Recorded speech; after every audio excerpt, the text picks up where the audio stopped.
Greetings, good evening, and welcome. Welcome to the first SA Child webinar for 2025. I'd like to welcome back our SA Child members, and to those of you who are not yet members, well, I hope you'll think of signing up with us soon. We'll put the details in the chat line. What is SA Child for those of you who've joined us for the first time? Very simply, it's a collaboration across disciplines, across countries, and most importantly, it seeks to bridge the gap between professionals and the people we serve. And in that, our membership is open to any person with lived experience. SA Child seeks to promote excellence in the services and intervention that we offer to people with childhood onset disabilities. And we do that through training, advocacy, and research. And so it's the research component that we are going to be telling you about tonight. And I'm really delighted that we are starting off the year telling you about our CP register. We are launching it as of now. And I'm so pleased that we've got Jackie, Tembi, and Nick to tell us about the SA Child Register and about registers in general and what you can expect. So how are we going to divide or structure the session? I'm going to give you a brief introduction to the global low-middle income country CP register, because that's the umbrella body, and SA Child has joined this global LMIC CP register. Following that, I'm going to hand over to Nick Smith, who's one of our committee members, and I'm sorry, I forgot to introduce myself. My name's Gillian Saluji, and I'm the current chairperson of SA Child. Nick Smith is one of our EXCO members, and he's going to tell us about his perspective of a register from the perspective of a person who lives with CP. And then we'll hand over to Dr. Tembi Katangwa, and she has started the Malawian CP register and also the Western Cape CP register. So she's got first-hand experience and knowledge of registers. So we're going to hear from the horse's mouth. And then Jackie's going to tell us the work that she'll be doing with the South African CP register, and I'll finish off by telling you how you can join. I'm very happy if we need to stay a bit after 8 if your questions haven't been answered. So to begin with, I'm going to show you the first part of a video that will introduce you to what the global low-middle income country CP register looks like.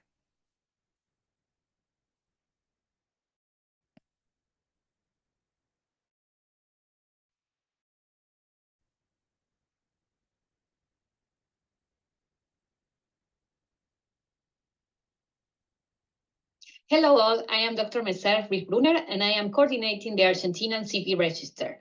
Our register has started in 2021 as an institution-based register.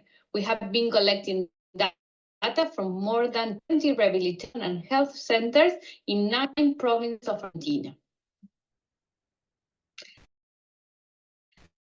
At the moment, we are processing data from 400, and we are keep going with the registration of more children. We aim to collect data from our 4 regions of Argentina in the next years. Our main data collected in advance to think about health strategies based in our needs. Our register is part and coordinates the Latin American Cerebral Palsy Register, which started a year ago. We hope to count with international support to sustain our actions and give the best opportunities for all children with CP.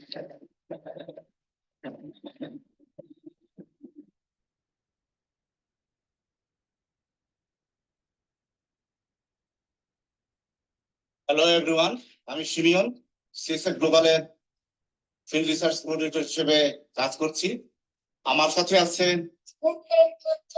এবং তাবাসসুম। আমরা Bangladesh cerebral পলসি রেজিস্ট্রারের দলের পক্ষ থেকে বলছি।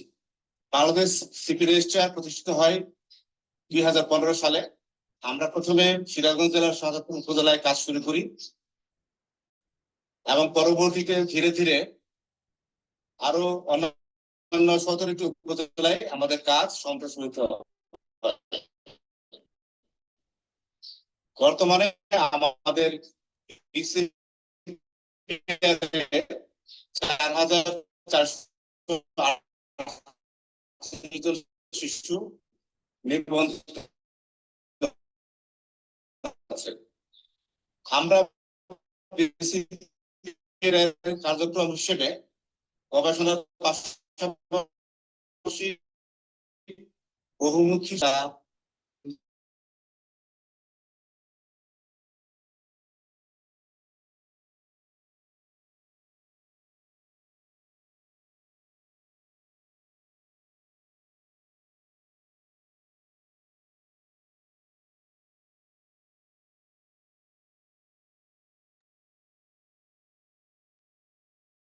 Jill, the sound was a bit glitchy, but now I don't think you've shared the sound because now we don't hear any sound.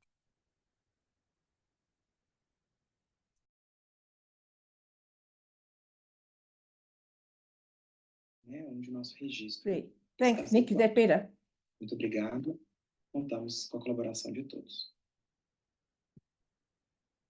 I am Dr. Mbapa Leslie Tasha, President of Child Research Foundation and the primary investigator of the Cameroon Cerebral Palsy Registry, part of the Global Low and Middle Income Country Cerebral Palsy Registry Network.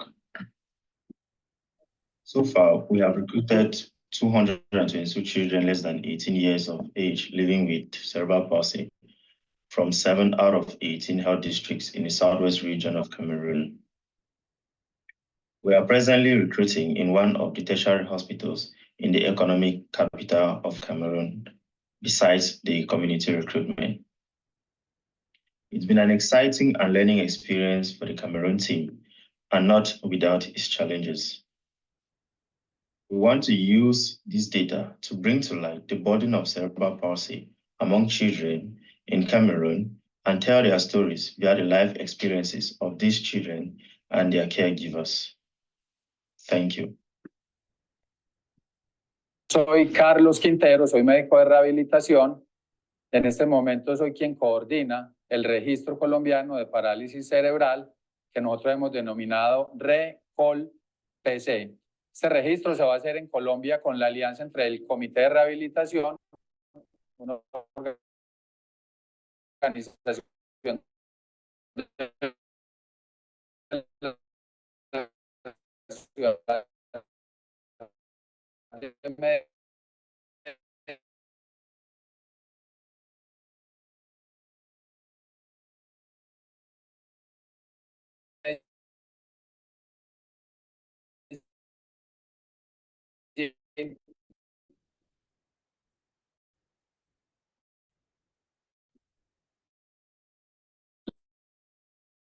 la Universidad de Antioquia y específicamente el Grupo de Física y Rehabilitación y con Panamericano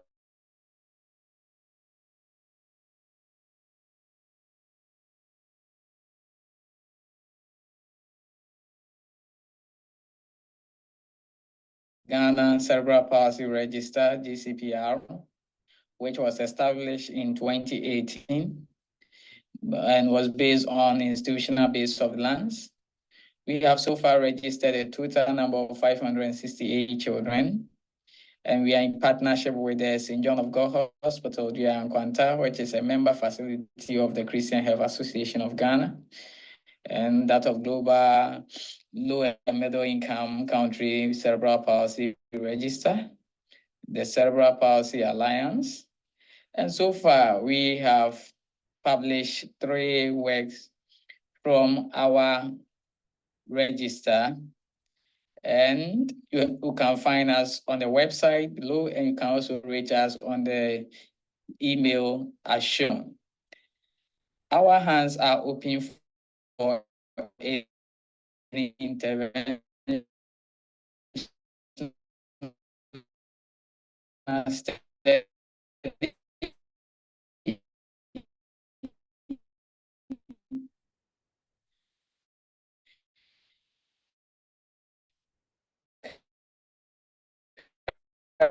currently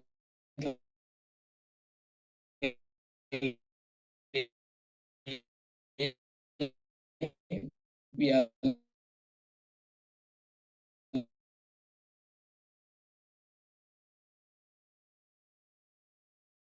looking at nutrition and all I have technology for children.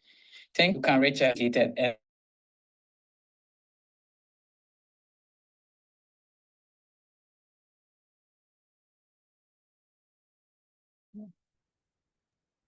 My apologies for the great internet connection that I have here in Joburg. I have two backups and gosh, that's what happens. Nothing works when you want it to work. My apologies for that. But let's move straight on this video. I hope it gave you a little bit of an introduction and insight as to what the global low middle income country CP registers are all about. Hugely exciting project. There are 14 countries currently signed up, and that video we'll put on our website. So if you want to have a look at all the other countries that have joined and what they are doing, you can, we'll put the link, or we'll send you the link and you can have a look at the video. But right now I want to ask Nick Smith, who is a person who has cerebral palsy, and Nick is also a teacher, he's an entrepreneur, he's a coach, and he's an advocate and an all-round jolly good guy. His moniker is Rebel Ninja. So Nick, I want to ask you, as a person who has CP, how do you feel about being counted? I think it's a must. I think you know, when people with or without disabilities take the time to acknowledge those with disabilities, not just as a number, not just as a statistic, but actually, you know, get down to it and find out more. I think it's really, really important. You know, between myself and my other colleagues and friends that have disabilities and the work that I do with other people with disabilities, I think a lot of the time people think of us or see us as just a condition, especially when it comes to statistics or anything like that. And, you know, things like the CP register goes beyond that. You know, we're not just a condition, we're actual people.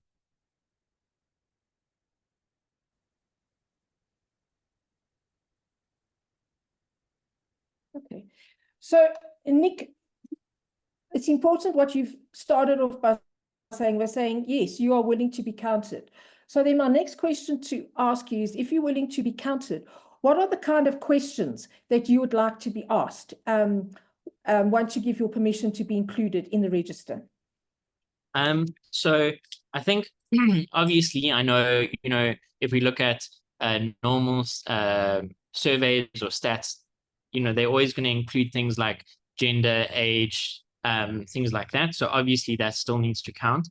But other things are not just, do you have a disability or do you have cerebral palsy, but rather, you know, what is the type or severity of that? I think that's also important.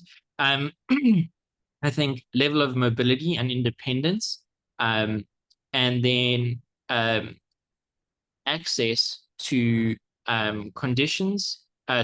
access to support, both internally, like, for example, do you live with someone who can support you? And I don't mean financially, I mean physically or, you know, otherwise. And then if not, do you have services for people that can come and help you? Because if you have accommodations in place as a person with a disability, those accommodations raise your ability and let you, like, almost function to the best of your ability, right? So those kind of things are important. I also think, were you born with it or was it acquired? That's quite a big differentiator. Your access to rehab services, both in the past and now, and frequency of rehab. So, for example, do you go to physio once a month, twice a month, not? And then the reasons why. For example, is it because they're too far away? Is it because it's too costly? Again, those kind of things are often overlooked.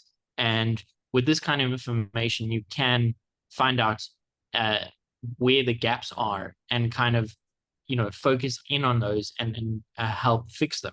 I also think that educational background and employment is important. So, for example, did you attend a special school or a inclusive school? Or did you go to just a normal, in inverted commas, school? What is your highest qualification? For example, despite my disability, I have a 4-year degree in teaching, and a lot of people just think, oh, because he's disabled, he doesn't have a job. They jump to those conclusions, so we need to attack those.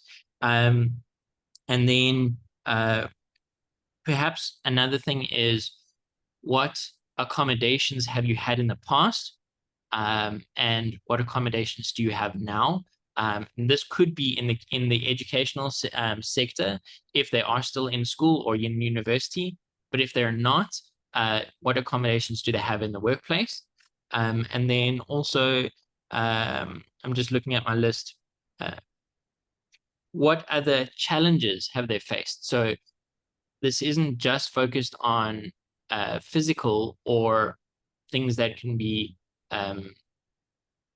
accommodated. It could be bullying. It could be victimization. It could be bias. What kind of challenges have you faced?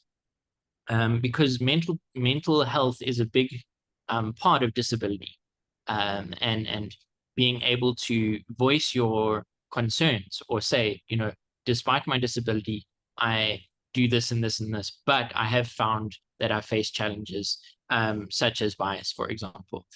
I think this would be a valuable statistic as well, because if you take, for example, the integration of people in the schooling system or the integration of people with disabilities in the workplace, things like biases and other unseen, uncounted factors do play a part, because that kind of statistic can actually, I'm just using this as an example.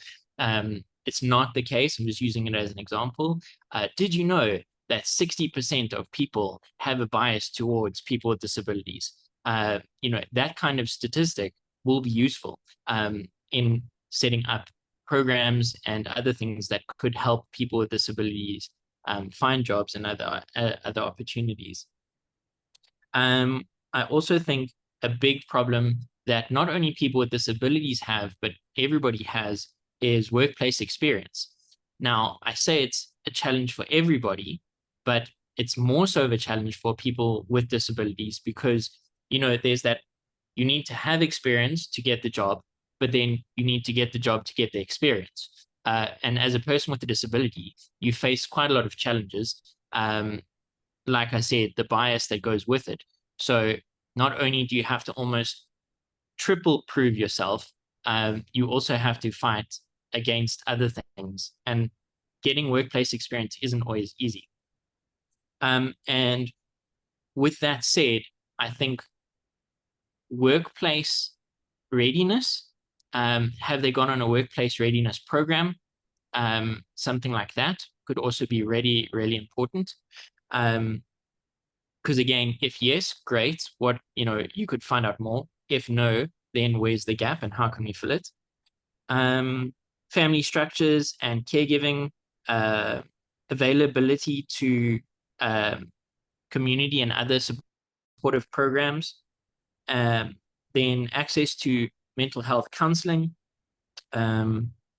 their personal feelings towards, or our personal feelings towards, a sense of inclusion or discrimination. So do they feel included? Do they feel excluded? Have they experienced recently, or have you experienced recently an experience of discrimination? And then in what area? And then lastly, I think an important thing in South Africa is the access to transport. Is there a way for us to get around if we don't have our own car? If you are going to take public transport, how available is that? How suited to your disability is that? I've got a person who I worked with quite a few years ago. He was in a wheelchair, and when going in a taxi, he had to buy 2 tickets because he bought one for himself and one for his wheelchair. And no matter where he went, he had to always buy 2. And so it cost him double. And then also on days when it rained, they wouldn't let him in the they wouldn't allow him in the taxi because his wheels were dirty. And so they said, you're not allowed to get in. And so he found it very challenging to get around when it was raining as a person with disability. So I know I've said a lot in a short space of time, but that's what I think. Oh, and the last one, I obviously, is marital status.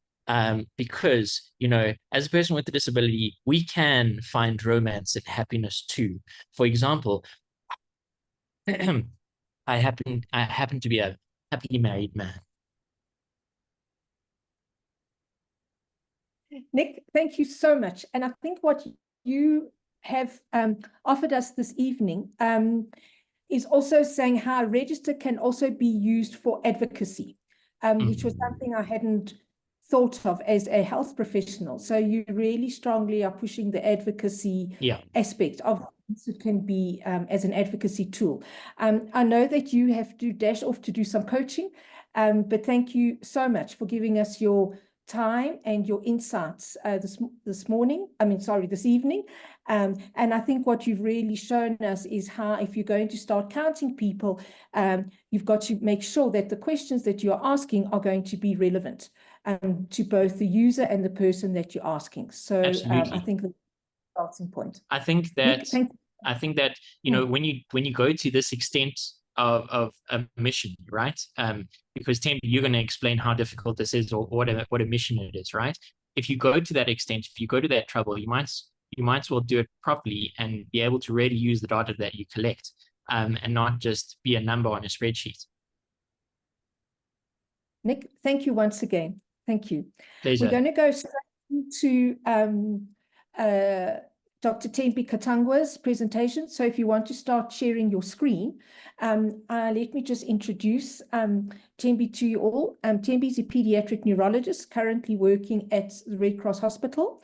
And she started the CP register in Malawi, and she's also done it for the Western Cape as part of her PhD. So we are really so fortunate to have Tembi with us this evening to share her experience in what was involved in starting a register. So Tembi, thank you so much for your time, and I'm certainly looking forward to hearing your experiences, and thank you for sharing your knowledge with us.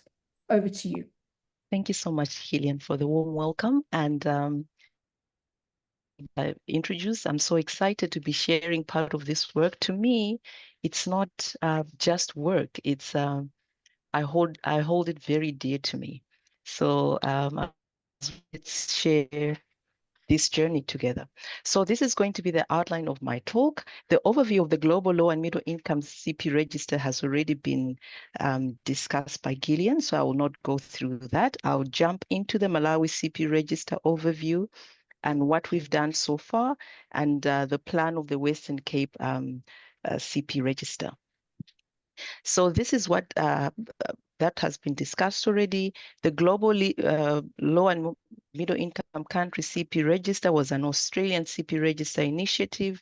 The first 2 countries were Bangladesh and Vietnam, and then subsequently the rest of the countries joined. There are 2 models to this. Initially is a population-based surveillance and hospital-based. So depending on which countries choose whichever model they're comfortable with to follow. And as it's been shown already in the video, Bangladesh has been the long-standing country. It's been in operation for over 10 years and therefore has registered a lot more kids. And then there is us, Malawi, which is 3 years old now. And then we have Ghana and Cameroon. The interesting thing about Ghana and Cameroon is that both these countries have chosen community-based approaches. And currently, very excited that South Africa has joined and is being hosted by SA Child. And then we have so many other countries that have joined with strong interest from other African countries too. So the Malawi CP register was established in 2023.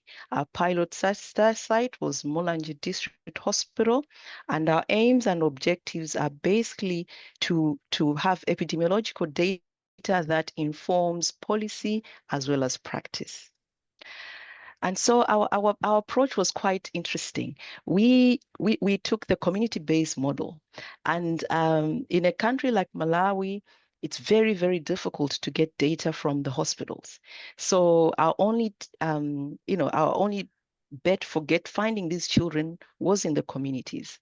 So we trained 10 child protection workers from 6 sub-districts. We call them traditional authorities in Malawi. We train them to identify children with CP. So we call them CP key informants. And then these 10 child protection workers were given 3 months to go into their communities where they work and to identify these children and list them as they go along their normal duties.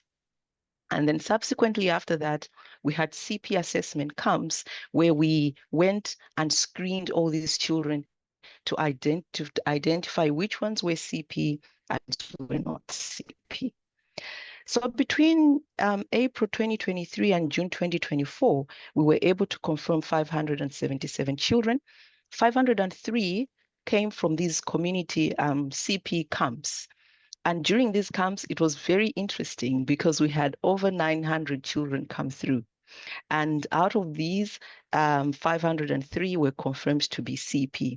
And concurrently, at the local district hospital, through their physiotherapy clinic, we were able to also identify and recruit some children. And as you can see from the data that we have so far, our observed prevalence is 1.9. It's very low for a country like Malawi. But we are saying that it's more likely that, having used our key informants, they were looking at the children with very severe disease. So our gross motor function classifications 4 and 5, and very likely missed the milder cases. But it will be interesting to see when I present the South African data as well. So in terms of our risk factors, our biggest one was perinatal asphyxia, malaria, prematurity, and connectorus. And as you can see, all these are preventable. And almost half of our children had bilateral spastic CP, and the CP, 91%. 21% had epilepsy, and over 50% had never accessed any sort of rehabilitation. So, when Nick was talking, I was nodding because all the things that he mentioned were actually quite true. There are some children that have actually never accessed any rehabilitation service at all.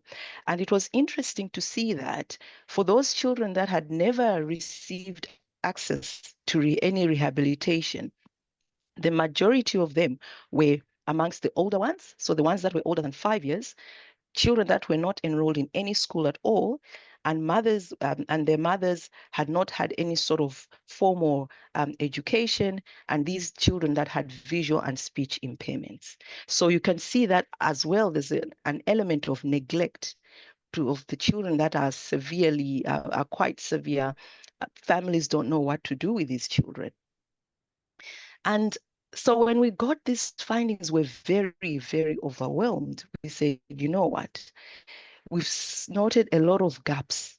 The biggest gap that we noted was lack of assistive mobility devices, lack of rehabilitation services, and just the poverty between amongst the families that we were looking at. So one of the initiatives that we had was only 8% of our kids had wheelchairs, and this was the type of wheelchairs that they had. So as you can see, this is not comfortable. So through the Global Low and Middle Income CP Register, we're able to distribute 130 wheelchairs to all the severe kids.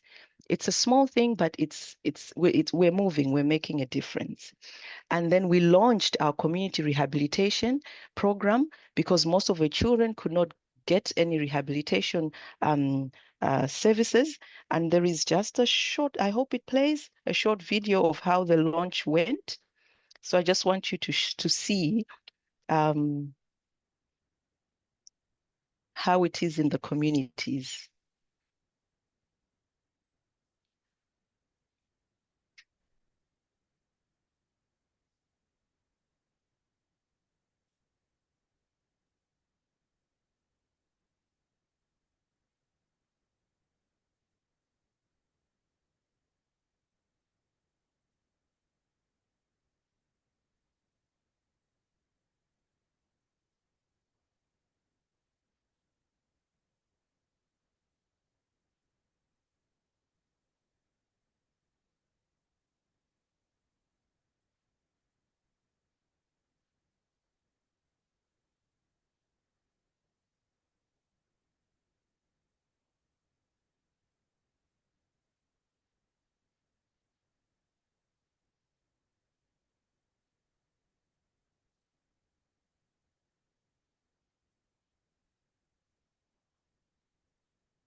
Okay, I'll stop it there. But those are the kids that we're interacting with. And you can see some of these children, it was the first time having a toy. So it was really something quite impactful. Sorry, I need to go forward.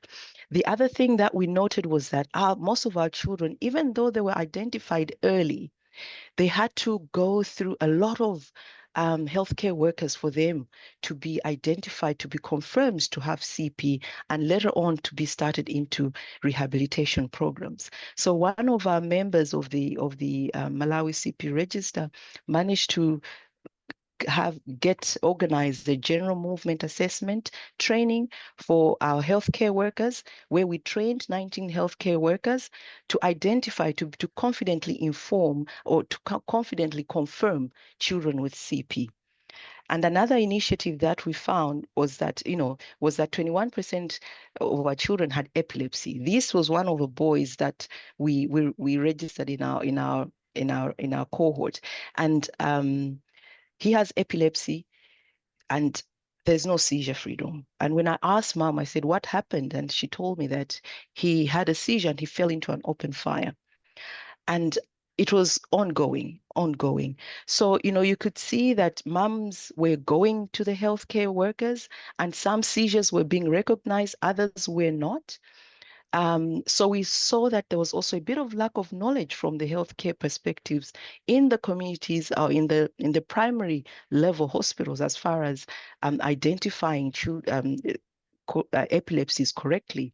So we collaborated with the International League Against Epilepsy as well, and we're able to train 35 healthcare workers across 8 districts in the country on pediatrics epilepsy training. So not only is the Malawi CP register collecting data, we're translating data and trying to make differences.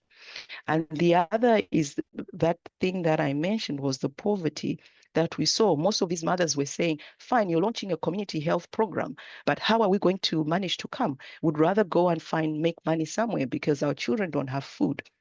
So we had to think and say, maybe let's add some sort of income generating activity for these mothers so that as they're bringing their children for therapy, they should also have something that they can benefit from. So in a nutshell, that's all about the Malawi CP register. The Western CP register has not started yet. At the moment, we're busy with preliminary studies, and these studies were actually meant to inform clinical care and practice of the children that are living with CP within the province, and as well as inform the actual planned register. And we're planning to have a hospital-based register. At the moment, data has been collected for Tygerberg and Red Cross Hospital, and we have retrospective data for 1,493 children in the Western Cape, 800 from Red Cross and 613 from Tygerberg. And some of the work that has been published is that initially we looked at what sort of variables are included in global registers. So that's where we deduced the sort of register variables that we would want to include in our register. And what we noted was that low and middle income CP registers focus more on socioeconomic factors. as you have seen in the Malawi presentation, socio-economic factors are quite key in terms of their housing, what they're doing, do they have support structures? So that is actually coming up in the low and middle income country CP register as a very important component, as well as modifiable and even non-modifiable CP risk factors. And in the low and middle income CP registers, we see more of the preventable postnatal CP risk factors coming up when compared to the high income country CP registers. And another publication that we have recently done is to look at prevention and care gaps of pediatric cerebral palsy in South Africa. This, we focused on the Tigerberg cohort, the 660 kids, where we looked at just the profile of these kids. What do they look like? What's the CP classifications? So in that, it's interesting to see that similar to the Malawi cohort, most of them had spastic CP, and actually most of them were also severe CP. So gross motor function 4 and 5. So these are, one is a retrospective study, the other one was a prospective community-based study, which we thought, because we had used key informants, maybe they had focused on looking at this after, they had focused on picking up the severe kids, but we are sort of getting similar findings in South Africa as well. And in terms of the risk factors, perinatal asphyxia, prematurity, meningitis, and kernicterus is also coming up in the South African cohorts. So, and we have 3 other studies that we're hoping to publish in terms of accessing to rehabilitation, hospital admissions for these children, as well as epilepsy. And next step for the Western Cape CP register is basically to get our ethics approval and then be part of this network of the South African CP register, because it's very, very important that we get all these, get ourselves organized so that whatever we find should actually inform clinical practice and policy going forward. So in conclusion, emerging data from sub-Saharan Africa suggests that preventable causes are the main drivers of CP within the region. But as we strive to inform policy on CP preventative strategies, it's also important to improve the quality of lives of the children with CP currently, because every child deserves it. And this can only be done through collaborative work. It's the end of my talk. I would like to acknowledge all these people, organizations that we worked with, and we're continuing to, which we would not have been where we are. Thank you so much. And I will stop sharing my screen for now. Thembi, congratulations. You have summarized an enormous amount of work into less than 20 minutes. So I really do once again want to congratulate you on showing us the way. And also, I think, not just in getting it done in 2 different settings, but also showing us what the power of that data can do. Because the question is often asked, but wow, what's the point of counting what you're going to do with the numbers? And I think it's only by gathering so much information together that you can really truly see what the picture looks like and where the gaps are and where the opportunities are. And I think that's really come through so strongly from the research that you've done. I just have one question for you before we move on to Jackie. You mentioned that in Malawi, you had the traditional leaders who you trained as key informants, which is similar to the methodology that was used in Bangladesh. So that's a community-based approach. And then you had the assessment camps where the children were assessed. How did you gather your data for what you've done in the Western Cape so far? How was that done? So that one, and thank you very much for the kind comments. I love them. I appreciate that. So what we did in the Western Cape, we went through hospital records. So everything was retrospective. So we went through records. For instance, for Tigerberg cohort, it was children that had accessed neurology and neurodevelopmental clinics for a period of 10 years, from 2010 to 2020. But for Red Cross Hospital, it was children that accessed neurodevelopmental clinic in 2021 alone. Okay. So all the data was just retrospective. And because it was retrospective data, we were able to have, we were granted a waiver of consent. We didn't have to consent. But if we are to enroll these children into a register, we'll have to get consent. We cannot enroll them without consent. Okay. And I'm interested in that if it was retrospective, you were obviously from the medical records that you had, could actually extract all the information that you needed for your questionnaire. So yeah, that says something really positive about the records that you have in the Western Cape. Yeah, okay. So moving on to what we're planning to do at SA Child, I'm going to hand over to Dr. Jackie Besatnote. Jackie is the vice chairperson of SA Child, and she's a developmental pediatrician based at Charlotte Macquarie Hospital. And she's currently enrolled for her PhD, which will be focused on developing the person-centered cerebral palsy register for use in South Africa. Over to you. Thank you, Jackie. Great. Hi, thanks so much, Gillian, and good evening to everyone. Yes, so I'm very excited that I've had an opportunity to present what we are doing at WITS. We are looking at developing a person-centered cerebral palsy register that we can hopefully roll out in South Africa. So I think a lot of this has been covered already, but just to emphasize again that we know that the prevalence of CP in high-income countries is estimated at 1.6 per 1,000 live births, whereas the prevalence in low-middle-income countries is much higher at 2.9 to 3.4 per 1,000 live births. And CP registers have been in existence since the 1950s, primarily in European and the global north. And they have been providing us with very, important information about understanding the prevalence of CP, the risk factors associated with it, etiology, clinical picture, comorbidities, and the outcomes of these children. And so these CP registers have served as a very valuable means of surveillance, prevention, service planning, education, and raising the profile of cerebral palsy. But what is important to note is that much of this data is, very geared towards the global north data that has been collected. And so that's why it is so exciting that the GLM CPR, which is a relatively new network of CP registers in low middle income countries, is now gaining momentum. And I stand to be corrected, but at the last check, it was 13 countries that are currently belonging to the GLM CPR. And as you've heard, South Africa is now also part of it, or was going to be part of it. So very exciting prospect that is now happening within our in our country as well.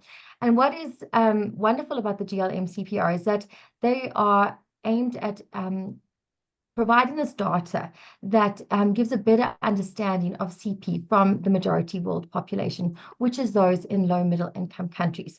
And so that we're not just relying on the research from the global north, that this data represents what is our prevalence, what are our current risk factors, and so that we can better understand the CP profile in these settings.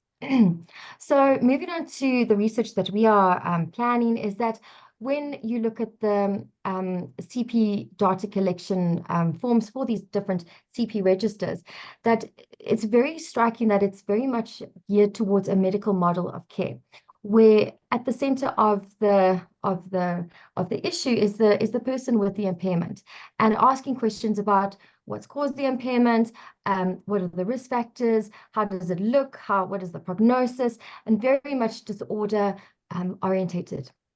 Whereas we want to move away from that model. There's obviously benefit to collecting that data, but saying that there needs to be more included, because it's more than just the patient. It's the person who is who's living with that disability. And so that's in looking at the whole picture of, not just the biological, physical challenges, but also the social, the psychological, as Nick mentioned as well, and a holistic care of these individuals.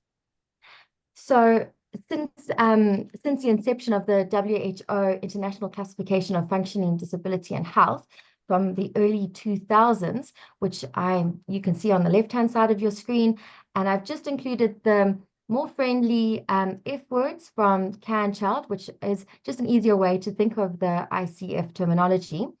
There has been a big change in the mindset of the concept of disability to different ability, with the promotion of family-centered practice, inclusivity, and acceptance.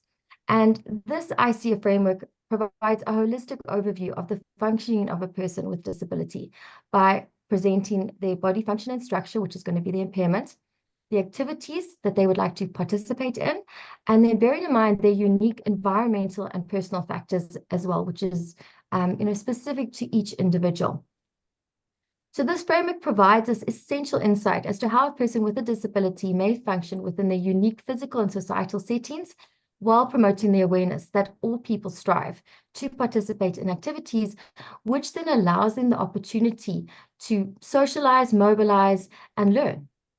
And so with this new knowledge from the promotion of the ICF in the early 2000s, there definitely has been a shift in the field of research and CP registers to partner with people with lived experience, which includes those with CP, their families, caregivers, and individuals that they are in contact with in the community, so that we can reset the research agenda and ensure that the research that is undertaken has relevance and a beneficial impact on their lives. So typically when we look at the data from CP registers, the majority of the data, so more than 50%, is going to be focusing on the demographic data, the socioeconomic, the risk factors being pre, peri, and postnatal risk factors, the clinical picture with the classification systems, and so very much classifying and quantifying the disability being cerebral palsy.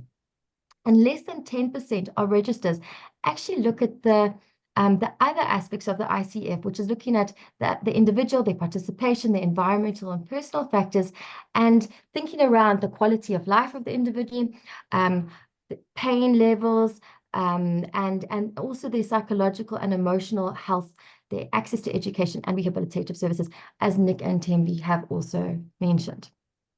So the justification for the study that we are doing at WITS is that, as I've said, the ICF, which is a model that is utilized in most of the healthcare settings, has very much been historically focused towards the body structure and function, especially when collecting data in CP registers, and not much emphasis placed on the actual participation, environmental, and personal factors. And so with the study, we are trying to recognize and include the voices of those with lived experience so that we can have better representative data and allowing us a more holistic overview of the individual CP and ensuring that the data that's collected is actually meaningful for those with lived experience of CP. So we are excited to announce that the first phase of the study is going to be rolled out soon. We are going to be asking experts of CP, which is those with lived experience, and those who are healthcare practitioners working in the field of CP to participate in a Delphi consensus, where we're going to analyze the CP data collecting tool from the GLM CPR, look at the variables that need to be included so that we can, fit in with the overall umbrella of the GLM CPR so that our data is comparable, but very importantly, augment that data collecting tool as well so that it does include person-centered factors, which then is going to be representative of those with lived experience. So that's just a short of what we are doing at WITS. Jackie, thank you so much. So I think what Jackie has highlighted to us in that the South African CP register is going to be different to some of the other registers that are part of both from high income countries and also from the global low middle income country registers. And so the South African CP register is going to differ in two respects. Firstly, it's going to include people with CP across the lifespan. Most registers go up till the age of 18.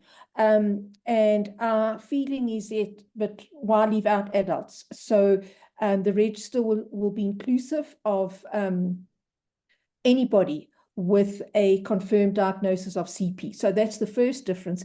And the second difference is what Jackie has just highlighted, in that the questionnaire or the actual data collection form will be a person-centered one, just to reflect what? To reflect that how we do research and why we do research is not just to gather information, but it's really to put the person with CP at the center of the study, and the data that's collected has to be useful and meaningful.